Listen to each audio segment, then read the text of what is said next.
ان 10 دنوں میں اس کتاب کا خلاصہ آپ کے سامنے پیش کرنا چاہ رہا ہوں، اور اس ایک سوال کا ہم جواب ڈھونڈ رہے ہیں. میں اپنے لیے، میں آپ کے لیے بھی نہیں، میں صرف اپنے لیے اس ایک سوال کے جواب میں یہ بات پیش کر رہا ہوں. میرے نزدیک قرآن انسان کا کلام ہو ہی نہیں سکتا. کیوں نہیں؟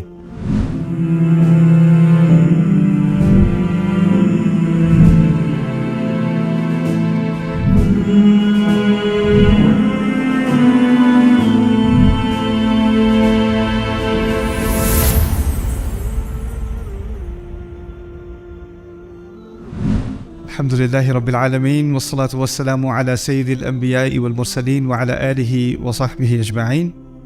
چلیں میں آپ سے اس کورس کے بارے میں کچھ باتیں کرتا ہوں. یہ کورس اصل میں اس کی شروعات ہوئی تھی جب میں کالج میں تھا، اور کالج میں نے ایک کورس لیا تھا کمپیریٹیو لٹریچر. اس میں فلسفے کی کچھ کتابیں، اس میں بائبل، اس میں یونائٹڈ اسٹیٹس کانسٹیٹیوشن، اور اس میں قرآن کا بھی کچھ حصہ ہمارے کورس اسٹڈی کا حصہ تھا. ہمارا پروفیسر تو لٹریچر کا پروفیسر تھا، اور سارا مٹیریل انگلش میں تھا. اور اس میں ایک ہمیں ہوم ورک اسائنمنٹ دی گئی تھی. میرا پہلا سیمسٹر تھا کالج میں، نیو یارک میں، اور اسائنمنٹ یہ تھی کہ بائبل میں جوسف کی کہانی جو ہے، story of Joseph in the book of Genesis, اس کا آپ نے تقابل کرنا ہے قرآن میں سورہ یوسف سے. سورہ یوسف 12ویں سورت میں سیم اسٹوری آف جوسف، اور یہاں پر بائبل کی اسٹوری. ان دونوں کا آپس میں کیا تعلق ہے، ان کا کیا کمپیریسن ہے. تو مجھے جب یہ اسائنمنٹ ملی، میں نے پہلی دفعہ سورہ یوسف ترجمے کے ساتھ پڑھی، انگلش ترجمے کے ساتھ، اور مجھے وہ بہت ہی کنفیوزنگ لگی. پہلے میں نے بائبل کی اسٹوری پڑھی تھی. اچھا، بائبل کی اسٹوری میں نام بھی ہے، ماں کا نام بھی ہے، باپ کا نام بھی ہے، بھائیوں کا نام بھی ہے، کہاں پر رہتے تھے، کون سے گاؤں میں رہتے تھے، مصر کیسے پہنچے، مصر میں کس علاقے پر پہنچے، وہ جو منسٹر تھا عزیز، اس کا کیا نام تھا، اس کی بیوی کا کیا نام تھا، ساری معلومات تھیں. آپ قرآن پڑھو تو نہ بھائیوں کا نام، نہ ماں کا تو ذکر بھی نہیں. اور پھر جو بائبل میں قصہ ہے اس میں جگہوں کے نام، یہاں پر جگہوں کا بھی کوئی ذکر نہیں، وہ خاص نہیں، بس مصر کا ایک لفظ کہہ دیا ایک دفعہ بس. اب وہ مصر کا باقاعدہ منسٹر ہے، لیکن اس کو بھی العزیز، یعنی جس کے پاس اقتدار ہو، بس اتنی سی بات کہہ کے آگے بات چلتی. اس کی بیوی کا نام نہیں، کوئی بھی تفاصیل نہیں. تو لگا یہ کہ قرآن میں بہت ساری معلومات مسنگ ہیں. بائبل میں بہت زیادہ معلومات ہیں اور قرآن میں بہت ساری چیزیں مسنگ ہیں. اور اس بات سے مجھے ایک کنفیوژن بھی ہوئی اور غصہ بھی آیا کہ ایک انا ہوتی ہے نا، پیدائشی مسلمان ہیں، اور اب لگ یہ رہا ہے کہ بائبل جیت رہی ہے. مذہبی اعتبار سے بھی نہیں، لیکن ایک ہیریٹیج ہے ہماری. میں مسلمان ہوں، پیدائشی مسلمان ہوں، اور ہمیں قرآن پر فخر ہے. سمجھ آتا ہو نہ ہو، فخر ضرور ہے. اور بچپن سے یہ سنا ہے کہ اس کا ایک ایک لفظ ایک ایک مقام پر بالکل پرفیکٹ ہے. اس سے آپ ایک لفظ کو اپنی جگہ سے ہٹا نہیں سکتے، اور اس میں کوئی چیز نہ زیادہ کی جا سکتی ہے نہ کم کی جا سکتی ہے. تو لا یأتیہ الباطل، اس میں تو کوئی باطل آ ہی نہیں سکتا. تو اس غصے کی وجہ سے مجھے سمجھنے کی خواہش ہوئی کہ میں اس قرآن کو، شاید ترجمے میں کچھ مسنگ ہے، شاید عربی میں کوئی ایسی بات ہو رہی ہے جو ترجمے میں مسنگ ہے. اور اس وقت سے میری ایک دلچسپی ہوئی قرآن کو بغیر ترجمے کے سمجھنے میں. اور جب میں نے عربی کے بعد قرآن کا مطالعہ شروع کیا تو میرے ذہن میں اور بھی مزید سوال آنے شروع ہو گئے. کیونکہ اللہ تعالیٰ قرآن میں جب بات کرتے ہیں، آپ نے کسی میں تھوڑا سا بھی قرآن پڑھا ہو تو قرآن میں کچھ ایسی کوالٹیز ہیں جو اور کتابوں میں نہیں ہیں. اللہ تعالیٰ فرض کریں کبھی تقوی کی بات کرتے ہیں، لیکن ایک دفعہ نہیں کرتے، بار بار کرتے ہیں. 200 سے زیادہ مرتبہ ایک ہی مضمون پہ، تقوی پہ ذکر کیا جا رہا ہے، تقوی کا. اگر کسی ایک قصے کی بات ہو رہی ہے، موسیٰ علیہ السلام کا قصہ ہو رہا ہے، تو وہ ایک مقام پر مکمل بات نہیں کی جا رہی، تھوڑی سی یہاں، تھوڑی سی وہاں، تھوڑی سی وہاں، یعنی ٹوٹا ہوا ایک چھوٹا سا ٹکڑا ادھر، ایک ٹکڑا ادھر، ایک ٹکڑا ادھر. پھر دوسری بات، اگر قصہ دوبارہ دہرایا بھی جا رہا ہے تو اس کی تقریباً کچھ تفاصیل وہی ہیں جو پہلے بھی کہی جا چکی ہیں، تو دوبارہ کہنے کا کیا فائدہ. آپ کسی اور کتاب کو کھول لو، اس میں اگر کوئی پرانی بات یا چیپٹر 5 پہ آپ پہنچے ہو، 5ویں باب پہ پہنچے ہو، اور اس میں 3رے باب کا کوئی حوالہ دینا ہوتا ہے، تو جو کاتب ہوتا ہے، آتھر ہوتا ہے، وہ کہہ دیتا ہے آپ فلانے پیج پہ چلے جائیں، اس بات کا وہاں ذکر ہو چکا ہے. وہ پوری بات دوبارہ نہیں چھاپے گا، وہ صفحے کو ضائع نہیں کرے گا، رائٹ؟ لیکن قرآن میں ایسی بات نہیں ہے. قرآن جب آپ کتاب کے طور پہ پڑھتے ہو تو جو بات آپ نے پہلے پڑھی تھی وہی بعد میں بھی آ رہی ہے. کبھی کبھی وہی جملہ، وہی آیت، وہی ذکر، لفظ با لفظ دوبارہ ریپیٹ ہو رہا ہے. پھر دوسری بات کہ عام کتاب میں ایک ترتیب ہوتی ہے، پہلا چیپٹر، دوسرا چیپٹر، تیسرا چیپٹر. جو بات آپ نے پہلے میں سیکھ لی وہ آپ نے دوسرے میں نہیں سیکھنی، اس کی بنیاد پر دوسرے کی بات ہوگی، پہلے 2 کی بنیاد پر تیسرے چیپٹر کی بات ہوگی. اور اسی طرح ترتیب سے جتنا آپ آگے جاؤ گے اتنا مضمون آگے بڑھتا چلا جائے گا. اور اگر آپ مضمونوں کی یا چیپٹرز کی، ابواب کی ترتیب کو ادھر ادھر کرو گے نا تو کتاب کی کوئی تک نہیں بنے گی، کچھ سمجھ نہیں آئے گی یہ کیا ہو رہا ہے. لیکن قرآن کے اندر اگر آپ فرض کریں کوئی سورۃ العصر پڑھتا ہے اور اس کے بعد جا کے سورۃ البقرہ پڑھتا ہے اور اس کے بعد جا کے سورۃ التوبہ پڑھتا ہے، 9ویں سورت، پھر جا کے سورۃ الناس پڑھتا ہے، آخری سورت، بات پھر بھی اس کو سمجھ آ جائے گی. یعنی وہ ایک طرح سے ان میں سے ہر ایک سورت انڈیپینڈنٹ ہے، وہ خود سے ہی ایک کتاب ہے. اس کا کسی باقی حصے سے لگتا ہے کہ کوئی تعلق ہے یا نہیں ہے، کچھ سمجھ نہیں آ رہی. بات اور کتابوں کی طرح نہیں ہے. میں دینی اعتبار سے بات نہیں کر رہا، ادبی اعتبار سے بات کر رہا ہوں. آپ کسی بھی کتاب کو دیکھ لیں، اس کا سٹرکچر، اس کا نظام قرآن کی طرح کا نہیں ہے، اس کا سٹائل قرآن کی طرح کا نہیں ہے. تو یہ چیزیں جب میں نے نوٹ کی عربی میں بھی، تو پہلے تو میں سمجھ رہا تھا بات کو اور تفسیر کا مطالعہ میں نے شروع کر دیا تھا، لیکن یہ سوالات میرے ذہن میں رہے کہ قرآن اس طرح کیوں ہے، اللہ تعالیٰ اس طرح بات کیوں کرتے ہیں، اس کا کیا مقصد ہے. اور پھر دوسری بات کہ سورت کے اندر بھی، ایک سورت کے اندر جس طرح کسی کتاب میں عنوان ہوتا ہے، چیپٹر کا عنوان ہوتا ہے، آپ کو پتہ چل جاتا ہے کہ اس پورے چیپٹر میں اس پر بات ہوگی. آپ آل عمران کو کھولیں، آل عمران کا مطلب ہے عمران کا گھرانہ. آل عمران کی 200 آیات کا آپ مطالعہ کریں، عمران کے گھرانے پہ بہت تھوڑی آیات ہیں، اکثریت کسی اور چیز کے بارے میں بات ہو رہی. سورۃ البقرہ کوئی چیپٹر کا نام پڑھ لے، بقرہ، وہ کیا سمجھے گا کیا بات ہونی ہے اس کے اندر؟ گائے کے بارے میں بات ہو رہی ہے، بھینس کے بارے میں بات ہونی ہے، اور کیا بات ہونی ہے. لیکن جب آپ پڑھتے ہو تو وہاں ایک قصے کا ذکر تو ہے، لیکن وہاں بہت ساری باتیں اور ہر طرح کی بات ہو رہی ہے اس کے اندر. تو ان سوالات کے جواب کی تلاش میں میں نکلا، اور ان کا جواب مجھے نہ ترجمے میں ملا ان سوالات کا. میں نے سوال اپنے پاس رکھے، میری بری عادت ہے، مجھے کوئی سوال سے نہیں روک سکتا. اور ہمارے سرکلز میں کیا ہوتا ہے، خاص کر جو دینی سرکل ہوتا ہے، اس میں اگر آپ کو ایسا سوال پوچھو جو آپ کے پڑھانے والے کو اچھا نہ لگے تو آپ کو کہہ دیتے ہیں استغفار کرو، توبہ کرو، یہ کوئی پوچھنے کا سوال ہے، اور وہ آپ کو سپریس کر دیتے ہیں. لیکن میری بس ایک دماغ میں ایک بات آ گئی، مجھے اس کا جواب چاہیے. تو میں اس سفر پہ نکلا، کیا کچھ لوگوں نے ہماری تاریخ میں یہی سوال پوچھے ہیں کہ نہیں، اور ان سوالوں کے جواب کی تحقیق کی ہے کہ نہیں. اور مجھے دل کو بڑی خوشی ہوئی کہ اس پر بہت کام ہوا ہے، بہت زیادہ کام ہوا ہے، لیکن اس کی اکثریت عربی میں ہے، اس کام کی اکثریت، اور اس کا ایکسپوجر عربوں کو خود بھی کم ہے. یعنی عام عرب آج کا اس کو ان باتوں کا علم نہیں ہے. اور اس کے علاوہ جو باقی مسلمان ہیں، جو اکثریت ہے امت کی غیر العرب، ان کو تو بالکل بھی نہیں ہے. اور پھر دوسری بات یہ کہ یہ جو کتابیں ہیں جن میں ان باتوں کے بارے میں کچھ بات سکھائی گئی ہے، وہ ایسی علمی کتابیں ہیں، ایسی ٹیکنیکل کتابیں ہیں کہ اگر میں آپ کو ان کتابوں کا حوالہ دینا شروع کر دوں تو آپ کو پہلے ہی بات سمجھ نہیں آئے گی کہ وہ بات ہی اتنی پیچیدہ طریقے سے بات بیان کی جا رہی ہے. تو اس کورس، میں نے ایک کورس تیار کیا تھا 2005 میں، 2005 میں، ڈیوائن سپیچ کے نام سے. اس کا مقصد یہ تھا کہ تمام تحقیق ایک ویکینڈ میں کسی ایسے مسلمان کے سامنے میں پیش کروں جس کا عربی میں کوئی بیک گراؤنڈ نہیں ہے، اس کو بالکل عربی نہیں آتی، اس کو بالکل تفسیر کا کوئی علم نہیں ہے، لیکن اس نے قرآن کا ترجمہ کھولا اور پڑھنا شروع کیا، اس کو کنفیوژن ہوئی کہ یہ کیا ہو رہا ہے، اس کتاب کے اندر کیا ہو رہا ہے. اور میں اس کے سامنے یہ بات واضح کرنا چاہ رہا ہوں کہ میں اس تحقیق کے بعد اس نتیجے پر کیسے پہنچا کہ یہ ایک انسان کے لیے ممکن ہے ہی نہیں. یہ کلام انسان کے لیے ممکن نہیں ہے.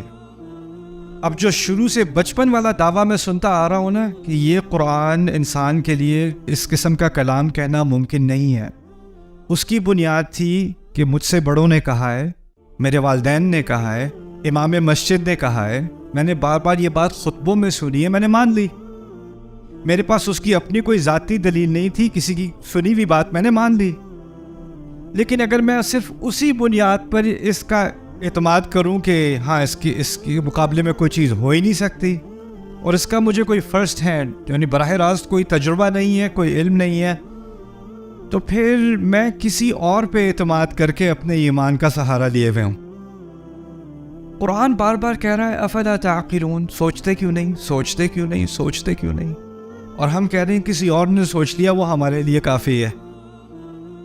تو اس سیمینار کا مقصد یہ ہے کہ وہ جو کورس میں نے کئی سال پہلے تیار کیا تھا، پھر اس کے بعد وہ ایک کتاب بھی بنی، الحمدللہ وہ یونیورسٹیز میں بھی پڑھائی جا رہی ہے، یہاں تک کہ نان مسلم یونیورسٹیز میں ییل میں بھی پڑھائی جا رہی ہے، قرآنک اسٹڈیز کے اندر ملیشیا میں بھی پڑھائی جا رہی ہے.